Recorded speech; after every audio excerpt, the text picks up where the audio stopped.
சொற்ப அளவில் விளையாட்டு களம் மட்டுமே இருப்பதால் அதிக வீரர்களை உருவாக்க முடியவில்லை என இந்திய கபடி குழுவின் முன்னாள் அணி தலைவரும் பயிற்சியாளருமான பாஸ்கரன் கூறினார். சீர்காழி சுபம் வித்யா மந்திர் பப்ளிக் பள்ளியில் மின்னொளியுடன் கூடிய செயற்கை புல்தரை விளையாட்டு அரங்கம் திறப்பு விழா கல்வி நிறுவனங்களின் தலைவர் கியான்சன் தலைமையில் நடைபெற்றது.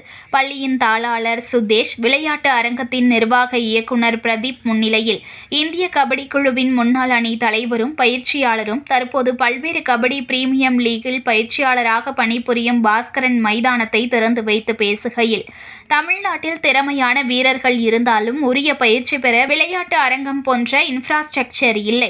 தமிழகத்தில் சொற்ப விளையாட்டு களம் இருப்பதால் அதிக வீரர்களை உருவாக்க முடியவில்லை. தற்போது விளையாட்டுத் துறையில் கார்ப்பரேட் நிறுவனங்கள் செலவு செய்து சிறந்த வீரர்களை உருவாக்கிட நிதியளிப்பு செய்கிறது.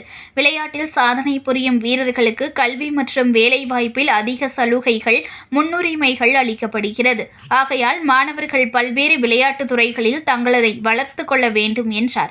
இந்த விழாவில் சபாநாயகர் முதலியார் இந்து மேல்நிலை பள்ளியின் தலைமை ஆசிரியர் முரளிதரன் சிறப்பு விருந்தினராக கலந்து கொண்டு சிறப்புரையாற்றினார். நேஷனல் லெவல்லையும் இன்டர்நேஷனல் லெவல்லையும் அச்சீவ்மெண்ட் வந்து ரொம்ப கம்மியா இருக்கு. உங்களுக்கு எதாவது பேச வச்சிருக்காங்க, அதுக்கு என்ன காரணம் அப்படின்னு கேட்டேன். ஆனா எல்லா ஸ்டூடெண்ட்டுமே உடனே சொன்னாங்க, உங்களை போல ஒரு நாங்களும் வரணும் அப்படிங்கிறத உங்களுக்கு கூப்பிட்டுருக்காங்க சார்னாங்க.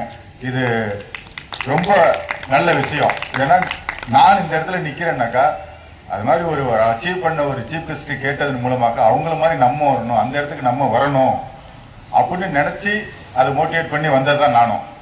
இதுக்கு முக்கியமாக பார்த்தீங்கன்னா இப்போ அந்த சமயத்தில் பேரண்ட்ஸ் வந்து அவ்வளோ ஹெல்ப் இல்லை. நாங்களாம் தெரியாதான் விளையாட போனோம். இப்போ கபடி விளையாண்டோம்னாக்கா பேரண்ட்ஸுக்கு தெரியாமல் விளையாட போவோம், எங்கள் அப்பா விட மாட்டாங்க.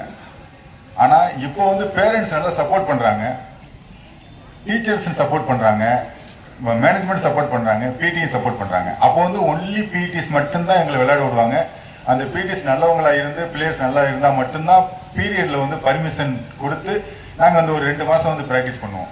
ப்ராக்டிஸ் பண்ண உடனேயே ப்ராக்டிஸ் பண்ணி மெடல், அதாவது நம்ம டிஸ்ட்ரிக்ட் லெவல்லையோ நம்ம வாங்கின பிறகு அனைத்து டீச்சர்ஸும் பாராட்டுவாங்க.